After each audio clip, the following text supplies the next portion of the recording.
Magandang umaga. Bago tayo magpapatuloy ay magkaroon muna tayo ng kaunting pagnilay-nilay ng salita ng Diyos. But bago yaan, gusto ko lang banggitin sa inyo na mula sa araw na ito, sa mga susunod o darating na araw ay magkakaroon tayo ng serye patungkol sa pagkakaroon ng mahalagang desisyon sa ating buhay, no? So, sa araw na ito, sisimulan natin sa isang bagay at ito yung patungkol sa ano bang naunawaan natin patungkol sa pagmamahal ng Diyos? Okay? So the verse that we'll be talking today is about John 3:16.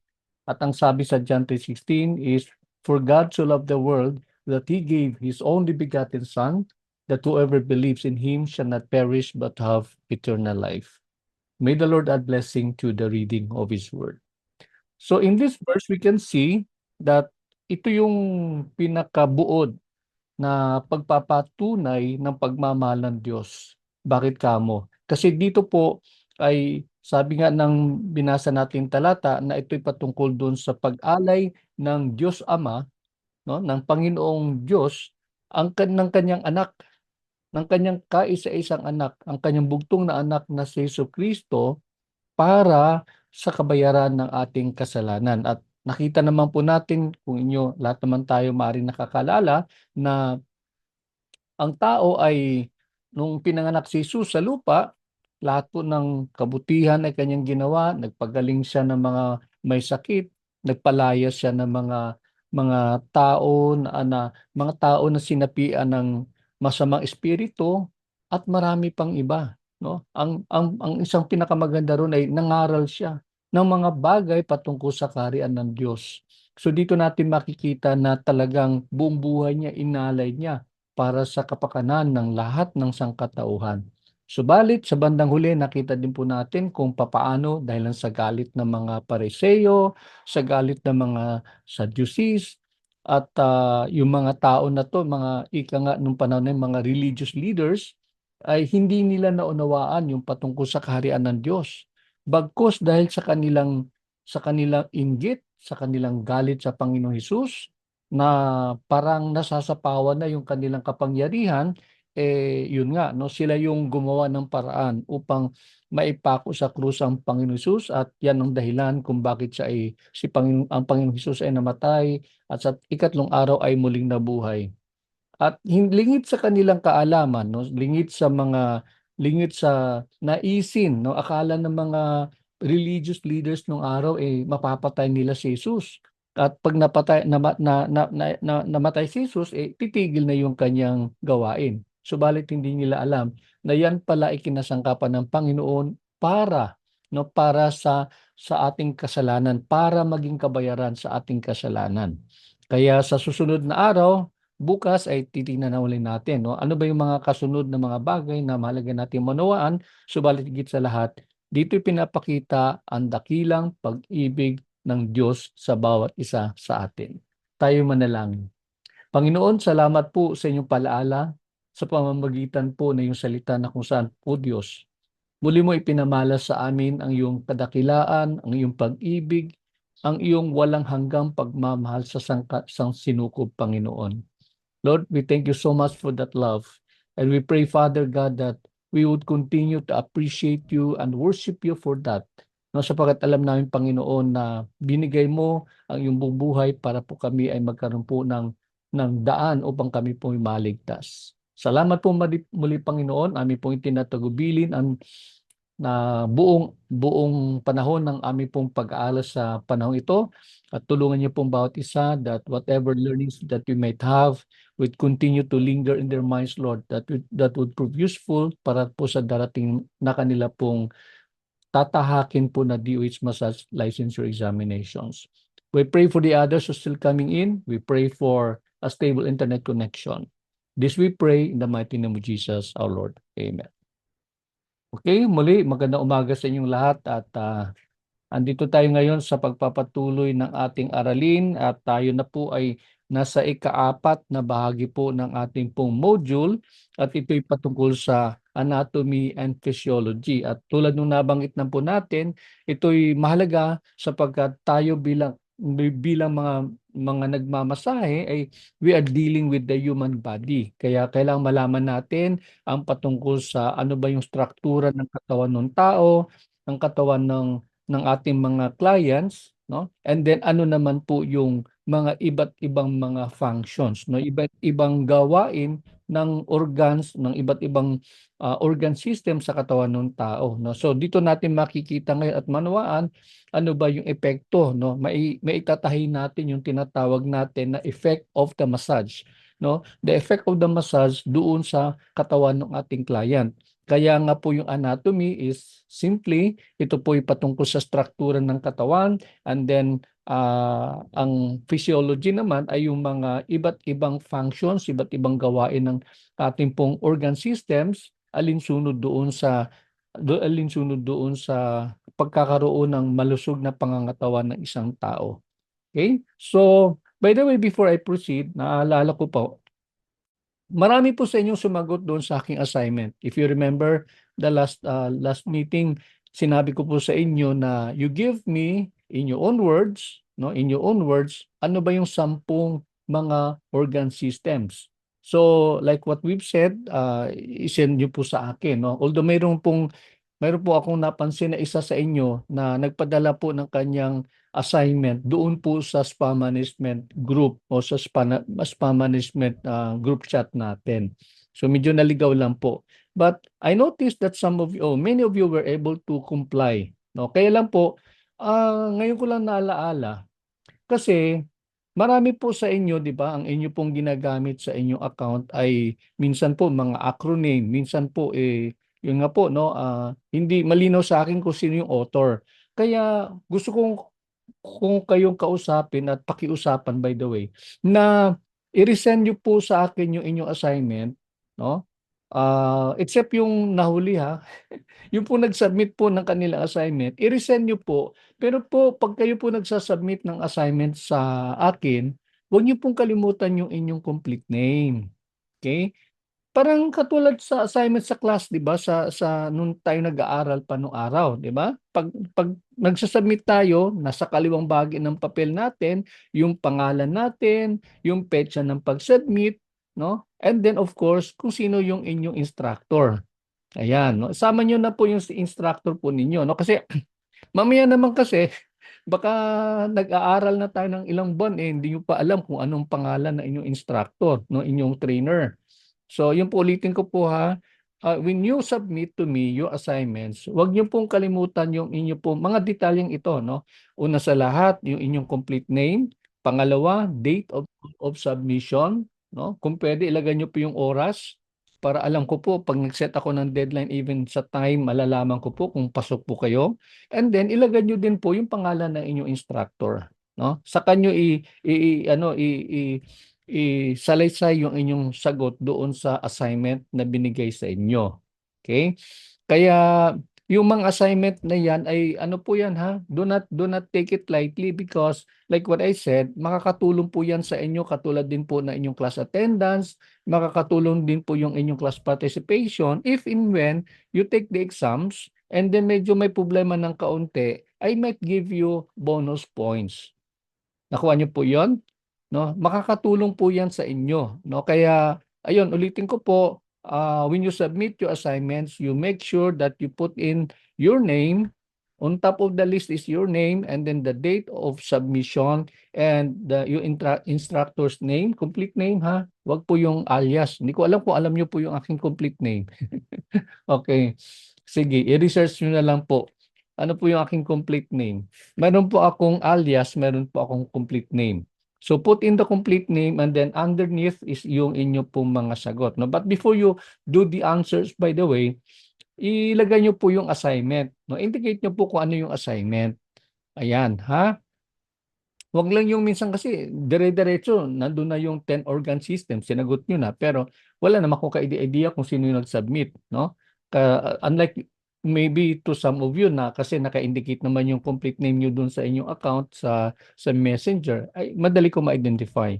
But to some of you, kasi right now, how many are you? Sa buong class, sa totoong sa buong class po, almost mga 60 or 70 po kayo lahat. No? Although a few attends my classes. Ayan. Okay? Kasi mayroong dalawang hanay po kayo. Meron po yung mga nasama, yung mga sumama sa inyo na mula sa June batch, no? Supposedly to take the exam noong June, and nag-carry over po tayo. Okay? So, ulitin ko po, I'm a little lenient, no? Sa totoo lang, lenient po ako sa inyo pong klase, no? Ah, sa ngayon, lenient po ako. Pero kung na-encounter niyo po ako nung panahon na may face-to-face, nako, di ko alam kung paano niyo ako i-describe, no? Pero even DOH would know that I'm very strict in my class, no? Oh, DOH po, pag sinabing Benji Eugenio, alam nila stricto ako sa klase. No? Pero kasi online po tayo, kaya medyo niluluwagan ko ng kaunti. No, I'm just making the leeway. After all, lahat naman tayo, lahat naman kayo, may mga adult learners, ika nga, no? Hindi naman kayo mga bata na kailangang takutin, kailangan kailangan ang tawag niyan, kailangan i-shake, no, para mag-shape up, no. So I'm not like that. No, kaya lang yung nga tuloy sinabi ko po sa inyo, lenient po ako, pero pagdating po sa grades, wala pong pasensyahan po tayo pag if you don't pass my exams, pasensyahan po tayo. Okay? Yun lang po ang hindi ko i-compromise. Yung inyo pong result na inyong exams. Kaya inayos-ayos lang po natin, and then para eventually pagdating po sa assessment talagang you really have to pass our standards, no? Kasi kung ano po yung performance niyo po sa klase, yun po eventually ang aking maging kapanagtagan ng aking loob is yung performance niyo pong maganda would eventually ano po yan, magre-reflect po yan pagdating po sa DOH exams. Okay? Kaya hindi ako magsawang makiusap sa inyo. Make sure to attend my class. Even if you don't have classes, you take your time to study your notes, advance, no, mag-advance reading po kayo. And of course, you take notes, no? You take notes. Kaya mahalaga na meron kayong manual kasi doon niyo po susulat, yun po yung gagawin niyo, yung pong notebook. Pero kung wala naman kayong notebook, wala kayong manual wherein you can use it as your notebook, then just make sure na meron din kayong pen and paper that you write our discussions. Now, the reason why I'm saying this is because there are times ano man yung mga discussion natin, minsan naman po may mga discussion ako na sinishare ko sa inyo based on my experience as a training provider for almost mga 25 years, no? 25 years, yes. So, kasi minsan may mga discussion tayo na wala sa manual. No, may mga tips akong ibinibigay na hindi niyo po mababasa sa manual. It is based on my experience with DOH, no? Sila po yung nagbibigay ng exam at nagbibigay po ako ng idea, nagbibigay po ako ng aking personal na observation na mahalaga sa inyong pag-exam sa DOH. Okay? Yan. Sa DOH naman po kasi, although na-mention ko naman sa inyo na hindi ang yung approach po nila ngayon, medyo hindi na po din katulad po ng dati na highly ano sila, no? Highly objective yung exams ng DOH. Sa ngayon naman po is kailangan ng analysis. Kaya unti-unti, no? Meron kami pagsasanay sa DOH one time, meron silang tinuturo sa amin, ang sabi ng DOH na kailangan turuan yung mga estudyante about the HOTS and the LOTS, no? Ano po yung HOTS? Ang HOTS po, ang ibig sabihin po HOTS, no? HOTS. Ano po ang ibig sabihin po ng HOTS? Ito po ang acronym po ng Higher Order Thinking Skills. Thinking skills, no? Higher Order Thinking Skills. So dalawa yan. Meron pong tinatawag na Higher Order Thinking Skills at may din tinatawag na Lower Order Thinking Skills. Ano po yung ibig sabihin po nun at ano yung relevance nun sa inyong exam sa DOH? Yung higher order thinking skills is simply about training you, teaching you to think analytically, no? Ibig sabihin noon, matuto kayong mag-analisa. Matuto kayong suriin yung mga paksa, yung mga even yung mga pagtatanong, yung ganon, no? So you try to analyze using your mind, no? And then kung mayroong tinatawag na higher order thinking skills, meron din pong tinatawag na LUTs. At ang ibig sabihin po ng LUTs is lower order thinking skills. Pag sinabi nating lower order thinking skills, it simply means hindi ka na kailangang mag-isip. Yung gano'n, no? You don't need to think about it, about the matter anymore, no? Parang ano 'yan, parang yung trabaho minsan na yung routinary na lang. Kunwari, factory worker, 'di ba? Kung ikaw ay nagsasalansan ng mga gamit, no, o ng mga product na ina-arrange mo, nilalagay sa box. There are times na, or oftentimes, hindi mo na kailangang mag-isip eh, no? All you just have to look at it and then isasalansan mo na lang nung gano'n, no? That's simply lots po 'yun, no? Pero sa pagmamasahe, kailangan mo mag-analyze. Kaya 'yun yung sinasabi sa amin ng DOH. Kailangan turuan niyo yung mga estudyante na matuto silang mag-analisa, no? Na kailangan i-process yung isang bagay. Kaya yung inyong exam, tulad na sabi natin, karamitan sa inyong exam sa ngayon ay ano po, no, yung ilalabas po ng DOH, na ibibigay po ng DOH is kailangan yung unawain yung sitwasyon at unawain yung mga options na pwede niyong gawin, and then at the end of the day, you come out with a valid or a more acceptable solution or a more acceptable answer. Ganun po yung approach po ng DOH, 'no? Kailangan, kaya mahalaga po na ano po yung mindset niyo po ay nandoon sa gano'ng kaparaanan. Which brings to mind na iwasan niyo po yung nagme-memorize ng mga questions, 'no? Ayun po yung iba kasi nung araw, eh, 'no? Talagang ano nila, 'no, talagang kina-cut and paste nila yung mga test questions, and then yun yung kanilang inaaral.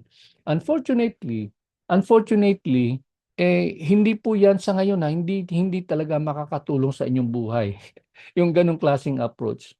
But even during my time nung araw, I have a classmate in the past during my review class, time, nung nag-aaral pa po ako, may classmate po ako, ang galing niya po mag-memorize, ang ano, I'm sorry, hindi po magaling mag-memorize, pero napansin ko pagka tuwing may exam po kami, halos ma-perfect niya.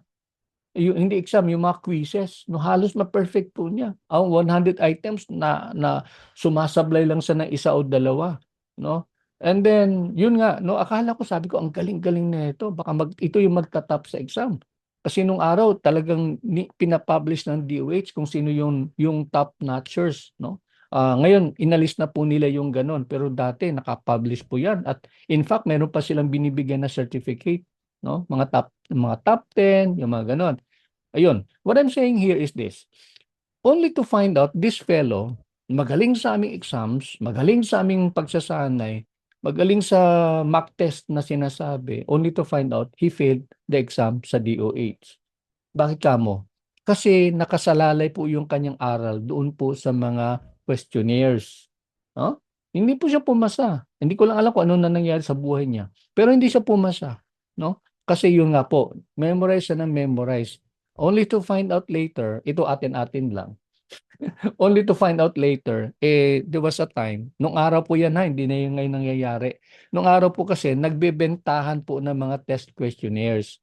Ayan, 'no? Nire-recycle po nila. Kaya po pala minsan nung ako'y empleyado pa ng DOH, may lumalapit sa akin na isang training institution owner. At kinakausap ko, kinakaibigan ako. Kasi alam niya, empleyado ako ng DOH eh. And he was telling me kung may kakilala daw akong janitor doon sa isang office na yaon.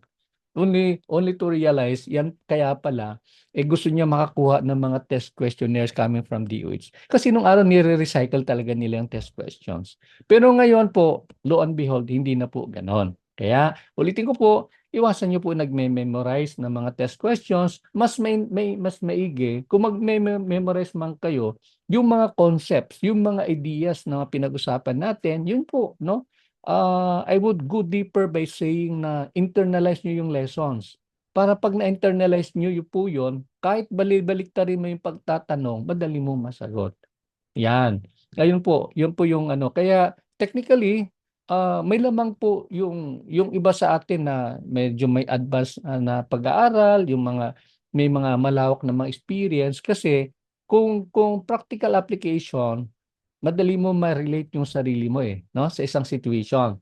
Gano'n po 'yon. Pero kung kayo po ay nagsisimula pa lamang, iyon po mahalagang-mahalaga na matuto po tayo ng analysis 'no, matuto po tayo ng higher order thinking skills, yung kakayahan po natin mag-analisa, mag-analyze. Kaya I like it when some of you after class would send me questions 'no, to validate kung ano yung natutunan nila, and that's a big help to you 'no. Kasi po may mga confusions kayo, and sometimes kasi like what I said, 'wag kayo post sa group chat if you have personal questions, you would like me to share or to discuss more 'no. Kasi minsan sa dami ng, convo hindi ko nasusundan. But the moment na kayo ng mga questions and then things like those, na-pi-PM niyo, then I could have the chance to answer. I would be very happy to do that 'no. Kasi ibig sabihin nag-iisip ka rin 'no, nagpo-process ka rin. Okay. Sige po. So yun lang po yung aking palaala po sa inyo uli. Ulitin ko po yung inyong mga assignment, tulad na nabanggit ko po sa inyo, kailangan niyo pong pag-aralan ng, kailangan niyo po ilagay hindi enumerate, ilagay niyo po yung name niyo pong complete name before doon sa answer sheet niyo po, pangalan niyo po, the date when you submitted your assignment, and time, kasama yung time, and then the name of your instructor, and then the question or the assignment given you, and then saka nyo i-enumerate 'no, ilalagay niyo po yung inyong sagot. Okay, ayan. And then,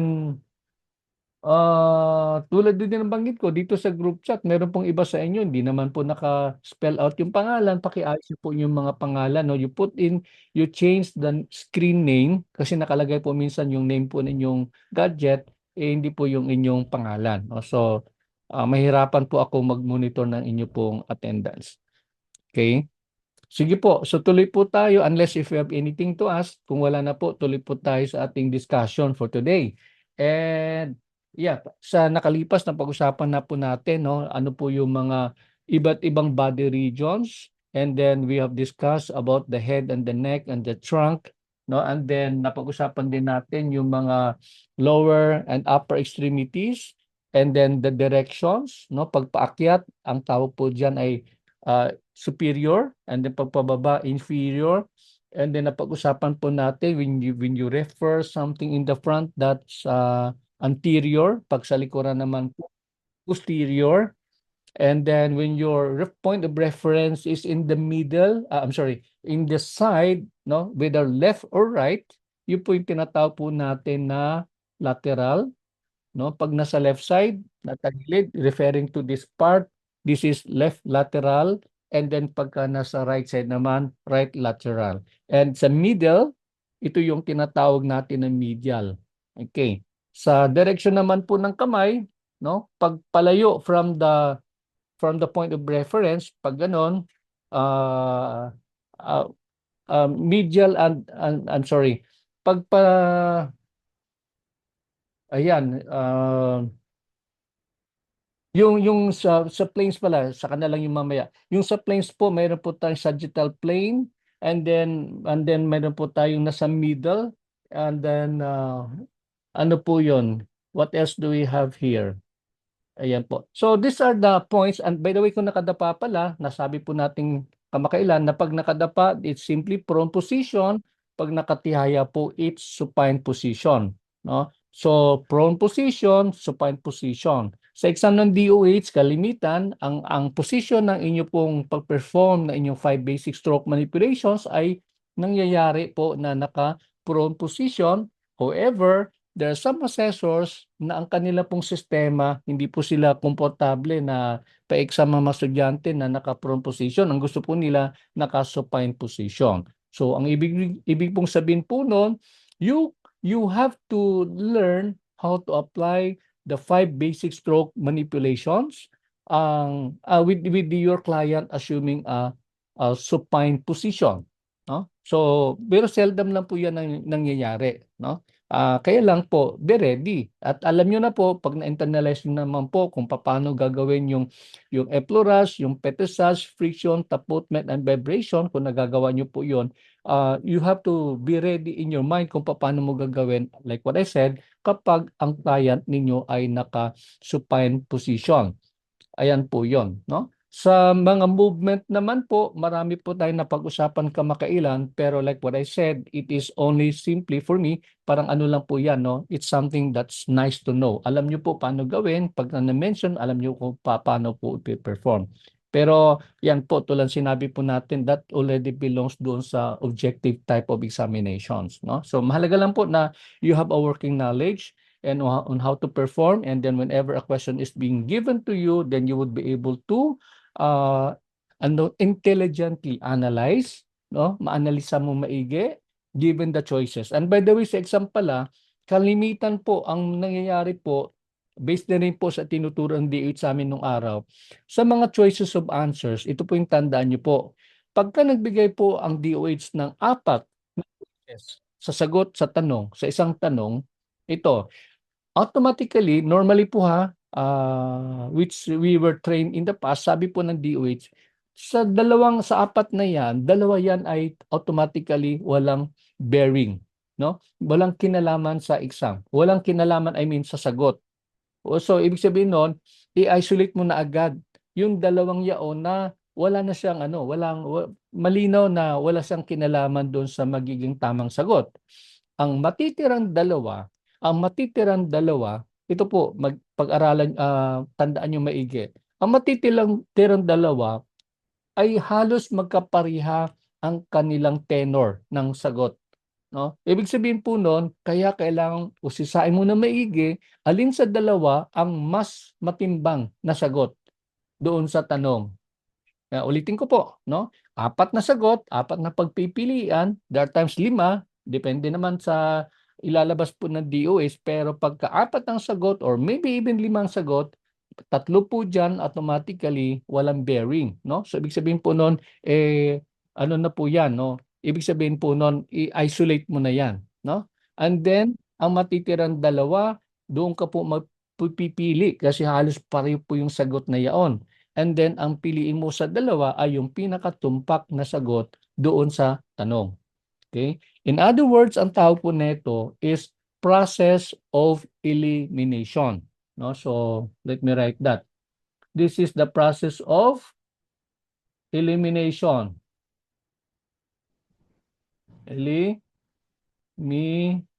Sorry ha. Mahirap magsulat sa ano kasi. A po yan, and then T-I-O-N. No? Ibig sabihin po nun, pag sinabing process of elimination, pipiliin mo lang po i-isolate mo na po yung tatlo na walang kinalaman, dalawang walang kinalaman sa sagot, and then doon ka tututok po sa dalawa na sa tingin mo ay posible, no? Pero sa dalawang 'yan, almost similar yung kanilang pagsagot, but there is always one among which ay yung pinakatama. Ayan po. Yun po yung tinatawag sa pagbibigay ng exam na yung tinatawag na process of elimination. Okay. Kaya ayan, marami tayong pag-uusapan later on when how to take the exam ng DOH, which I think yun, alam naman natin yan. No? Minsan sa mga training centers, ng mga review centers, yung may mga ganong technique, no? In-apply lang po natin sa ating setup. But again, like what I said sa DOS kasi, hindi lang po highly cognitive, no? Hindi lang po highly objective exam, kundi it's a little more practical, no? Yung po kanilang sistema po ng pagbibigay ng exam. Okay, so sa ating pagpapatuloy, tulad ng sinabi po natin, meron pong 10 organ systems at ito ay ang sumusunod. Ito po yung ayon po sa DOH. You have the skeletal system, the muscular system, integumentary or the skin. Ito yung may kinalaman sa balat, integumentary, and then the circulatory system. Ito may kinalaman sa sirkulasyon ng dugo sa katawan ng tao. Then the lymphatic system, ito naman po yung para sa mga antibodies, no? Ito yung immune system natin. And then the nervous system, it has something to do with how your mind gathers information and comes out with decisions or reactions to a given situation. And then ang sumunod po ay ayan, respiratory system, ito yung sa sistema ng paghinga. Digestive system, ito naman ay may kinalaman sa pagkain ating kinakain at paano po ipinaprocess ng ating katawan. And then endocrine system, urinary, ito yung ating palaihian, the urinary system. The endocrine system is something to do with mga hormones sa ating katawan, na may kinalaman sa growth, development, and even sexual reproduction. Ayan po. And then the reproductive system, ito naman po, tulad na nabanggit na po natin kamakailan, ay hindi po sinasama po ng DOH yung reproductive system, kasi yun nga po, hindi naman po, wala naman tayo sa business po ng pagparami po ng salinlahi, no? So inalis po ng DOH po yan, no? But all in all, yan po yung mga organ system na kailangan nating tatalakayin, kailangan nating aralin upang sa gayon ay we will have a well-rounded parang working knowledge sa ating gawain bilang mga massage therapists. Now, the first thing that we'll be discussing today is about the skeletal system, no? Ano po yung skeletal system? And before we proceed doon sa skeletal system, tingnan po natin, no? Ano po yung composition, no? Ano po yung composition ng skeletal system? And later I'll discuss it with you ano naman po yung function. Pero suffice to say that the main function of the skeletal system is to provide struktura sa katawan ng tao, no? So right here, ito yung ating buto, no? Ito yung ating buto ng katawan ng tao. Sorry ha, medyo nawawala yung isang bahagi ng kanyang kamay. Ito po yung nagbibigay po ng structure. Just come to think of something, halimbawa yung jellyfish, di ba? Ang jellyfish wala naman yung skeleton eh. Kaya po, iba parang wala siyang hindi siya nakakatayo, no? Kasi jellyfish nga eh, no? Pero po yung katawan po ng tao, ang essential po na bahagi ng katawan ng tao ay ang mga buto. Why? Because number one, like what we've said, ito ay nagbibigay ng struktura, no? Kaya nakakatayo po yung natin. And number two is it provides support. Okay? Ano pong sinusuportahan po nun? Sinusuportahan po ng ating skeletal system ang lahat po ng mga organ systems. No, that's why it's put into place and it's able to function properly because of the structure and the support given or provided by the skeletal system. Okay? So yun po yung pangunahing gawain po, pangunahing function po ng ating skeletal system. Now, if you look at it very, very closely, there are more other functions. Pero po yung pinaka-major po na function na dapat nating maunawaan. Now, ano po yung composition ng skeletal system?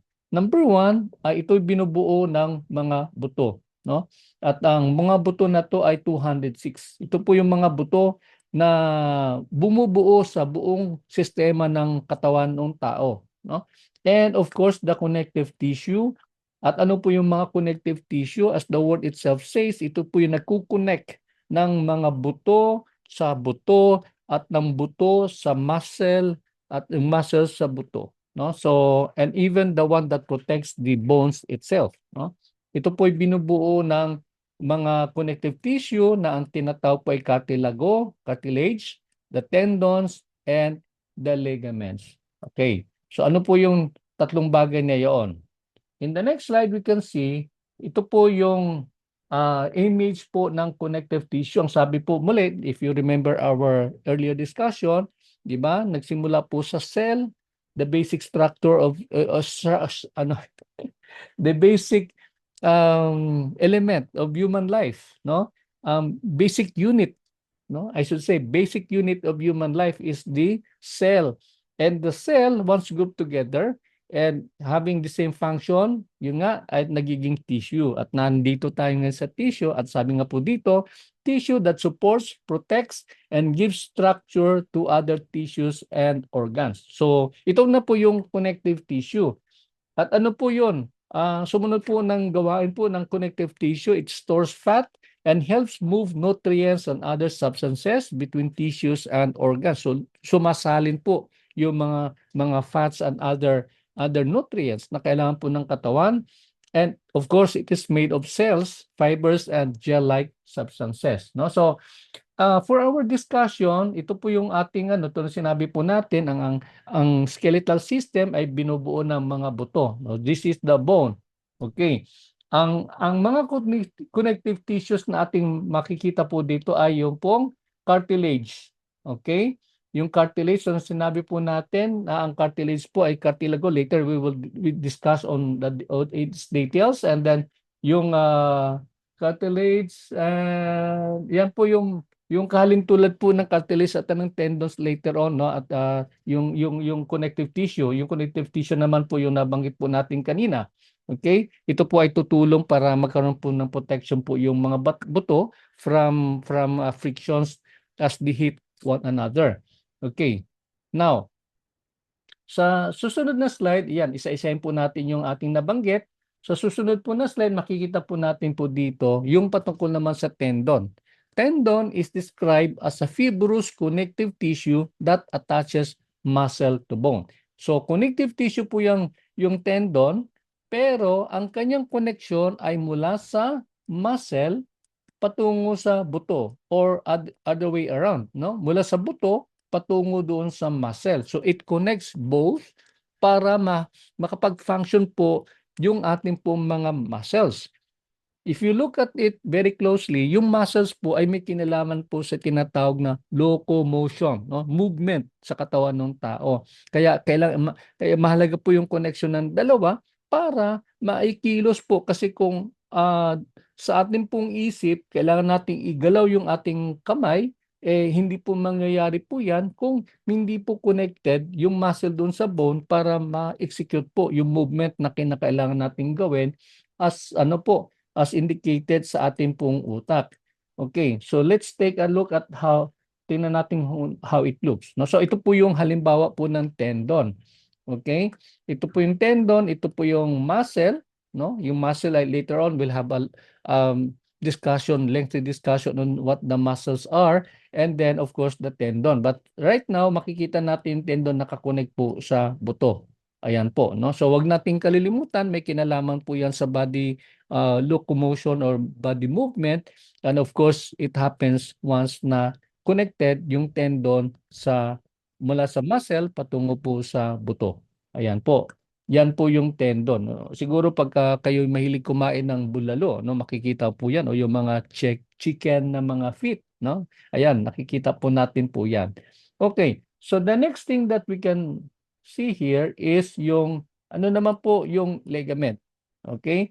Kung ang tendon ay may connection mula sa muscle patungo sa buto, ang ligament naman ay may connection mula sa buto patungo sa isang buto. Okay? It usually serves to hold structures together and keep them stable. Yun po yung ligament, no? Ligament. Tendon, connection niya mula sa muscle to the bone. Pag pinag-usapan po ng ligament, ito naman ang connection po niya mula sa isang buto patungo sa isang buto. Ayan. Tingnan po natin yung larawan po niyan. Ayan. So, this one is, ayan. Andito po, this is the ligament, no? Ito po yung sinasabi natin kanina na nagko-connect sa dalawang buto. And this one is also a ligament, no? So, yun po yung kanyang gawain. It connects both bones. Ayan po. Ayan. Mula doon sa taas at pababa. Ayan, to help maintain stability ng buto po natin, no? As it moves, hindi po siya gigewang-gewang. Yan po yung trabaho po, yan po yung purpose po ng ating pong mga ligament. Now, ano pong susunod na kailan nating maunawaan ng bahagya, no? Ang sumunod po ay yung cartilago. Ano po yung cartilage? A cartilage is a strong, flexible connective tissue that protects joints and bones. Okay. Ligament, connection mula sa buto, tendon, connection mula sa muscle to the bone. Yung ligament naman po ay buto sa buto. At ito naman po yung cartilage. Ang kanyang keyword ay protection.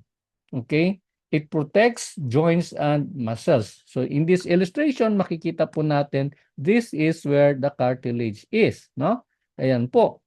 Yan, ito yung bahagi po niyan, cartilago po yan, no? So iniiwasan po yung friction mula sa buto na magkakaroon ng damage doon sa buto mismo, no? Yan po yung kanyang gawain po niyan. Unfortunately, to some of us na medyo advanced yung age, minsan nagkakaroon na po ng pagkagasgas, kaya nagkakaroon na po, this one is a damaged one, kaya yun po, nagkukos po ng pain, yan, hirap na po maglakad, yung mga gano'n, no? And many other mga mga conditions na apekto sa pagkilos po ng isang tao. Okay? So, ulitin po natin muli, tulad ng sinabi natin, pag pinag-usapan yung tendon, connection mula sa buto towards the muscle or other way around. And then pag ligament naman, connection mula sa buto towards another bone. And then pag cartilago naman po or cartilage, ito naman po ay nakabalot po is a connective tissue na nasa ating buto at normally na sa mga joints sa matatagpuan para maiwasan po ang pagkagasgas ng mga nasabing mga buto. Ayan po. So, yan po yung mga bagay na mahalaga maunawaan natin when it comes to the connective tissues na bumabalot sa ating po or bahagi po ng ating pong skeletal system. Ayan po. And ayan, nabanggit natin kanina yung main functions, no? Medyo nahuli po ito. The main function of the skeletal system, na-mention na rin po natin, it provides strong, ibig sabihin ng matibay na internal framework that supports the body, no? Ito po kaya po sinabi po natin, ito po yung structure na ano po yun, yung struktura po, nagbibigay po sa ng struktura sa ating katawan. At yung pangalawang mahalagang kanyang gawain, yung kanyang function ay protection ng ating vital organ, no? So, ayan po. So, this one, si Bonnie, yan, yun po yung kanyang gawain, no? Yung saan natin matatagpuan yung mga vital organs. Of course, dito po sa loob po ng ating pong dito po sa torso, sa loob po ng ating pong butonan diyan ay diyan po nakalagak po yung iba't ibang mga organs po natin, yung katulad ng puso po natin, yung mga lungs, mga liver, digestive system, and so on and so forth. So yun po yung kanyang pinaka main function. Okay? Kaya mahalaga po ang ating buto sapagkat yan po yung talagang tutulong sa atin upang magkaroon po tayo ng malusog na pangangatawan. Okay? So tandaan po natin uli, structure and support. Structure, support, and pangatlo po is yung protection ng ating vital organs. Ayan po. And in this illustration, mabilisan lang po, actually, sinabi po natin, 206 po yung mga buto, pero ito po yung mga ang tawag po niyan, yung mga landmarks sa katawan ng tao na mga buto. No? You have the skull, that's one here up. And of course, the humerus. Ano po yung humerus? Ito po yung nasa ano po natin, no? Yung sa kalagitnaan po ng ating pong rib na mga bones. Okay? And then you have the ulna and the radius. Yan. Yeah, medyo malinggit lang po siya pero later we'll go into that. Isa-isahin po natin, no? And then the pelvis, no? Dito po yung pelvic bone, the femur, the longest bone in the muscle and in the human body. And you have the tibia and the fibula. Ano lang po, pag sinabi po nating tibia, ito po ang biruan lang po namin ng mga kaklase ko nung araw. Pag tibia, ito po yung matabang buto, no? Ito po yung shin bone, the tibia. And the fibula, ito po yung fayat, no? Yan po yung maliit na buto na yan, yung fayat. Kaya tibia and fibula. Anyway, so ayun po, yun po yung mga major na mga bahagi po ng buto ng tao. And pasalamat tayo sa Diyos kasi yung nga to sinabi po natin dati po pagka yung exam kasi cognitive talagang memorizing mo yan, no? At i-group mo yan, ina-number mo yan kung ilan po yung mga buto na yan, no? Kasi yun nga yun yung pong lalabas sa exam pero ngayon parang ano na lang po brush stroke na lang, no? Kailangan lang at least alam lang natin yung location and then the functions and then there you go, no? Okay. So ayun po. Yan. Ano po ang iba pong function, no? Ito na po yung mga sub-function po ng ating pong skeletal system. Yung interoperability with other system.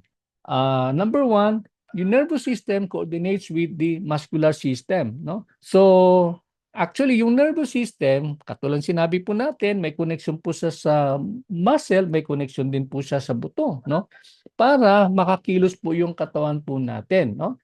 Through the tendon, connected both to the muscle and the bones so that a man can move. No? So, ibig sabihin po nun, because of the connection ng tendon, at yung tendon na yan as a connective tissue na nagko-connect mula doon sa muscle at doon sa buto, kaya yun yung dahilan ang isang tao ay nakakakilos, no? That's why there is movement.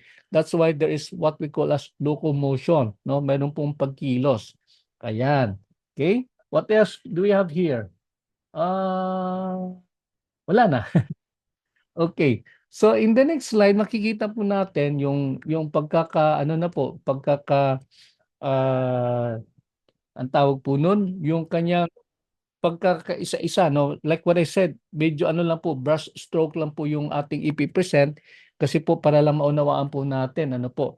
Sa una sa lahat, tulad po ng sinabi natin, balikan lang po natin yung illustration natin kanina sa ulo, no? Yung skull na yan, marami po yung composition. Marami din pong buto yung ating pong yung skull natin. Ano po? May frontalis po tayo, mayroon parietal, mayroon po to occipital, and so on so forth. Marami po yan, no? And then katulad din po dito sa mukha, sa face po ng tao, mayroon po yung tinatawag na um, mandible, yan yung sa baba dito, yung dito sa ating baba, the mandible and the auxiliary, yan, superior maxillary, yung bahagi po ng kung saan ay nakarate po yung ating ngipin, ano?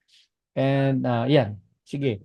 I think sige, tingnan lang po natin kasi it's almost time. I would like to bring you to that, ano, dalhin ko muna kayo later ha. Tingnan natin yung,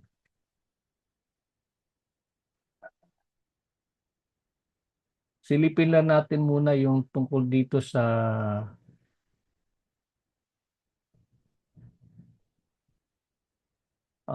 where is it?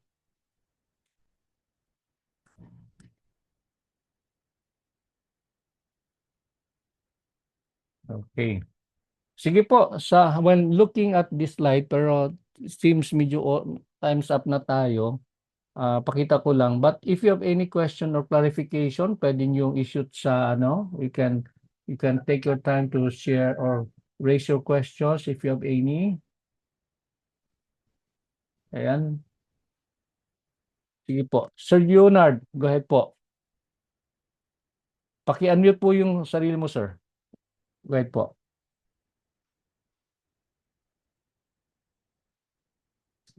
Sir Leonard, where are you? Paki-unmute po and then, sige po, go ahead.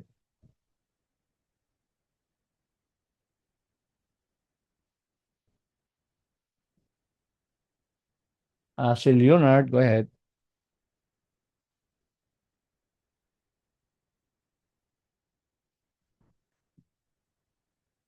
Okay, sige po. Sige, ano na lang, pwede nyo na ma-chat yung iba yung tanong and then we'll try to answer.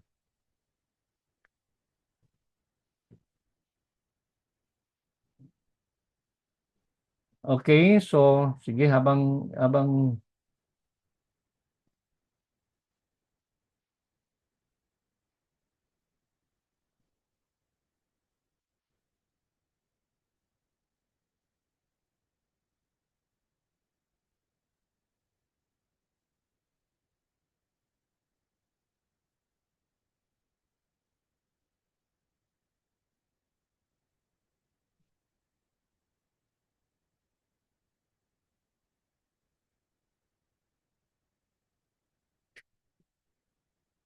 anyone else? Meron pong kayong clarification o gusto pong itanong? Medyo nahirapan akong hanapin po yung slide natin sa skeletal system. Leonard, sir, you're raising your hand kanina.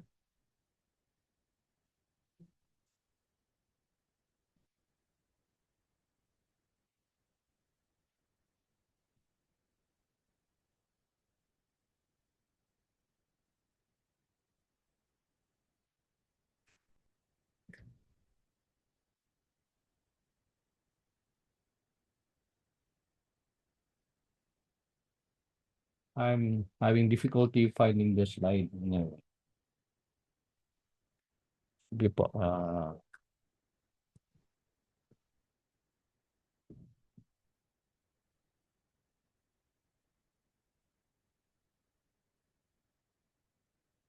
Mm, mm.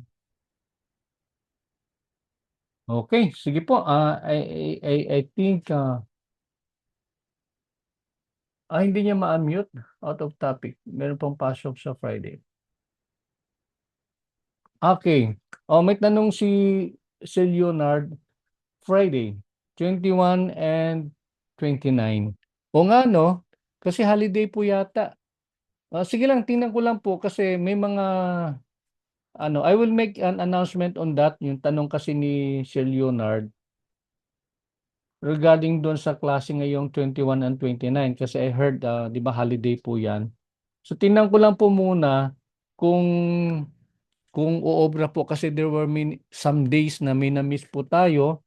And bala ko kasi we have to catch up, no? So I would just like to post na lang sa group chat later on kung magkakaroon po tayo ng klase. But you just let me know if you're willing to have class on those days. So August 21 and 29, you let me know, no?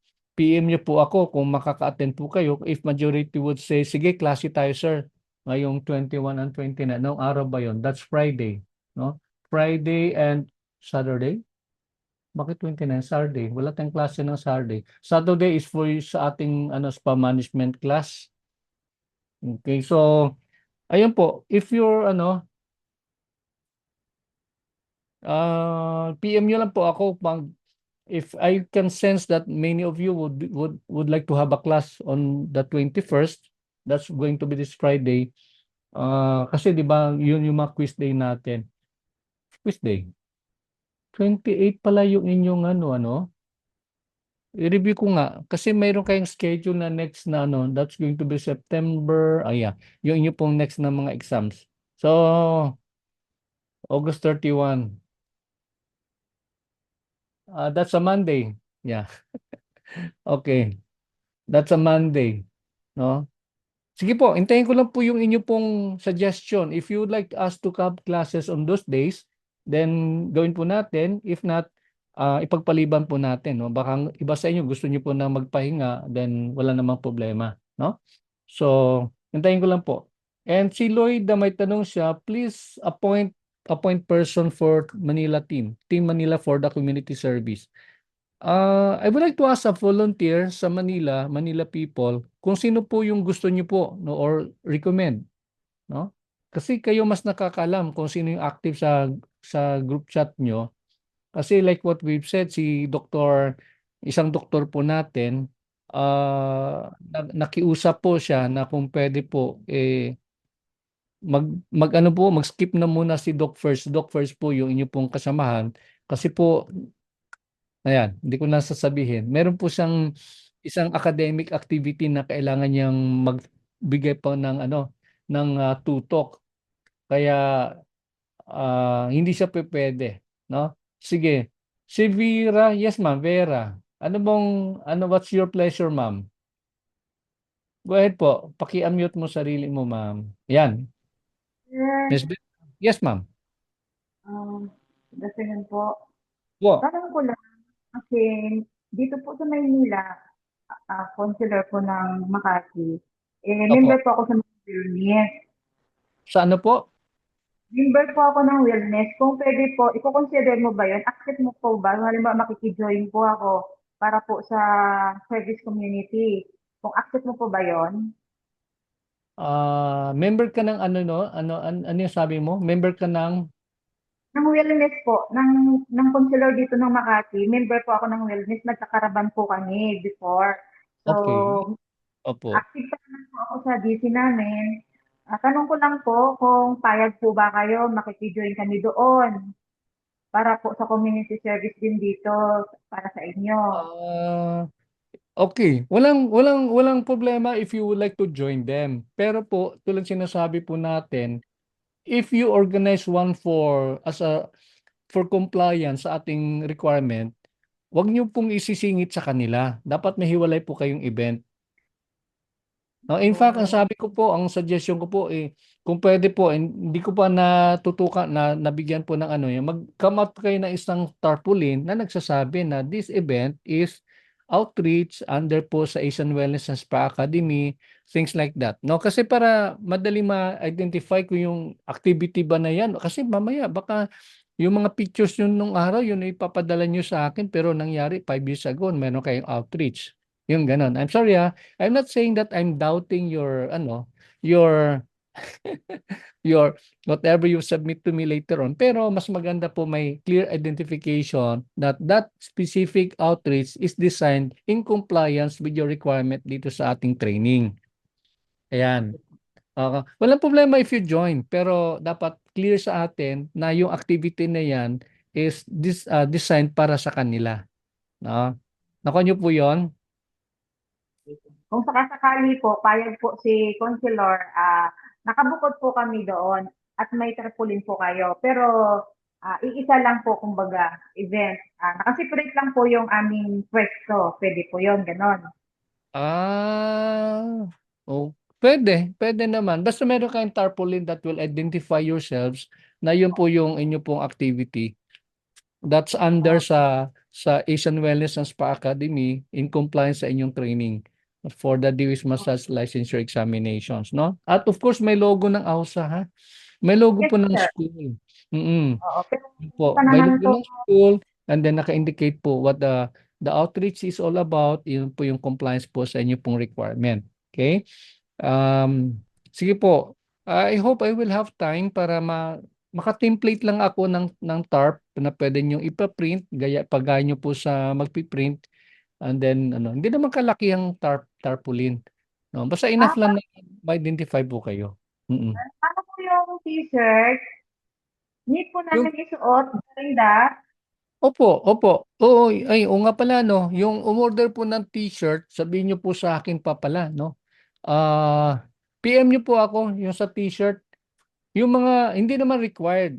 Pero kung wala kayong white t-shirt na mayroon pong logo ng AUSA yung sa likuran ko, logo na ito, pwede naman po white t-shirt. Wag lang po kayong Ah, magsuot yung scrub suit ha. Kasi ah, siyempre sa company niyo 'yan no. So kung wala kayong t-shirt na may logo ng AUSA, pwede naman basta white t-shirt. Walang print na t-shirt yung gagamitin nyo. Kasi baka okay. mamaya may t-shirt na kung ano-ano nakasulat. White t-shirt nga pero kung ano-ano nakasulat. Plain Okay? t-shirt lang po. Oo. Yun lang po. And then, remind ko rin po kayo sa inyong assignment na video. No? Sa video po, mahalaga po na unti-unti nyo nang ginagawa po yan. No? And then, kung makakapadala na po kayo, maaga, pwede. No? And yung mga sa June na batch, like what I said, refresher lang naman to, I would appreciate if you send me again, no? You send me again, total nakalink naman sa YouTube yon, i-send me again para for me to review on. Okay? But yung nga po, i-identify nyo lang po sa inyong pagpadala, sir, this is June batch. No? Kasi sa dami nyo, para ma-isolate ko kaagad kung sino yung ipa-prioritize kong tingnan at sino naman yung isusunod kong titingnan. Okay? So let's make it that way, no? Whenever I would give you an assignment, whenever you have to comply my class assignments or requirement like your YouTube, i-identify nyo please write your name, indicate your name and your batch, no? If you're the June batch, indicate nyo po June batch. Pag ikaw ay December, purely December batch, no? Meaning to say new student, then i-indicate nyo po. Kasi sa dami nyo po, parang awa nyo na. Mahirapan po ako mag-monitor kung sino-sino po yung mga nagsasubmit. No? So, please help me in submitting your requirements. Kailangan naka-identify po lagi. Ayan. Okay, Glenn, nasagot ko yung tanong mo. No, salamat. Opo, pwede pong sumabay. Wala mang problema. Basta meron lang distinction na yan po ay para sa compliance natin sa training. Okay? Ano, sir? Na kami mag-order ng t-shirt sa'yo, basta plain white t-shirt, pwede na rin. Pwede na po. Ulitin ko po, pwedeng plain t-shirt, pwede din pong mag-request po kayo ng ano. Pero kung magpaprint po tayo, you let me know ahead of time para kasi may kausap po ako ditong pagawaan. para kasi ayaw nilang gumawa ng pira-piraso. Kung pwede po bultuhan, no? Isang gawaan po, yung ganon. Pero yan Hindi po, sa naman totoo lang. Yes, ma'am. Sino po yon?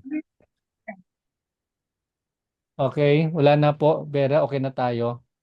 And then yung video, kailangan gawin po ninyo 15 to 20 minutes.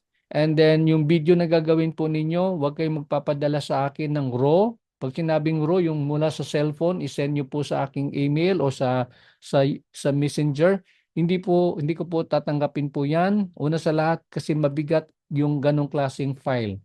No? Ang gagawin nyo po, pag may gumawa na po ng video, ang content ng video ay yung 3 stages of massage, and then yung pre-massage, paano yung gagawin, and then massage proper, and the post-massage, and then yung massage proper, nandun po nakapaloob yung 5 basic stroke manipulations. So what we're doing here is we are trying to mimic kung ano yung gagawin nyo po sa DOH. No? Essentially, kung ano yung nakikita nyo po sa video natin sa AUSA, ah, na patungkol sa 5 basic stroke manipulations tulad ng sinabi natin before, yun po yung inyong gagawin sa harapan po na inyong assessor.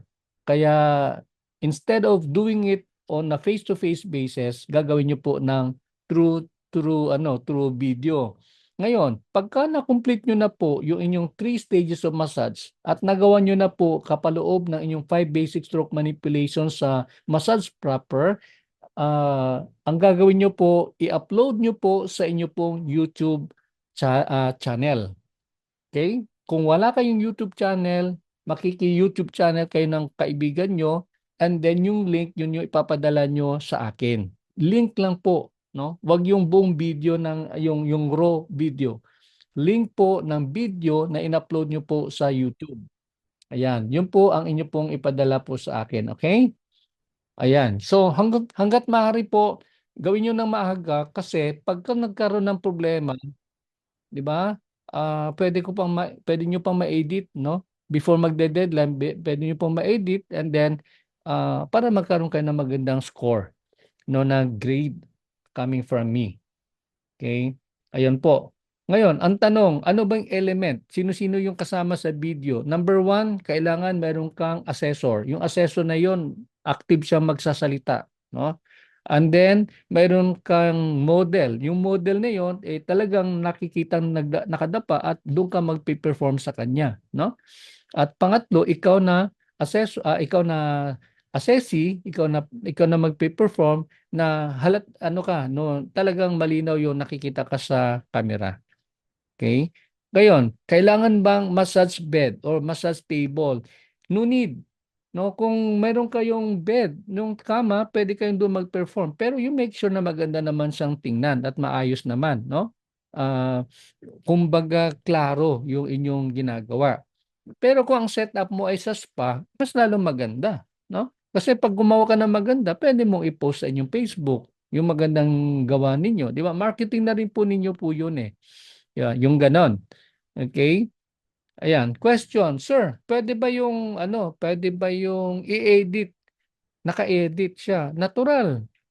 Kasi, siyempre, paano na lang yun kung raw talaga yung gagawin ninyo? Eh, di kung maraming error, maraming mga gaps, ganun, wala, hindi maganda. I-edit nyo po, no?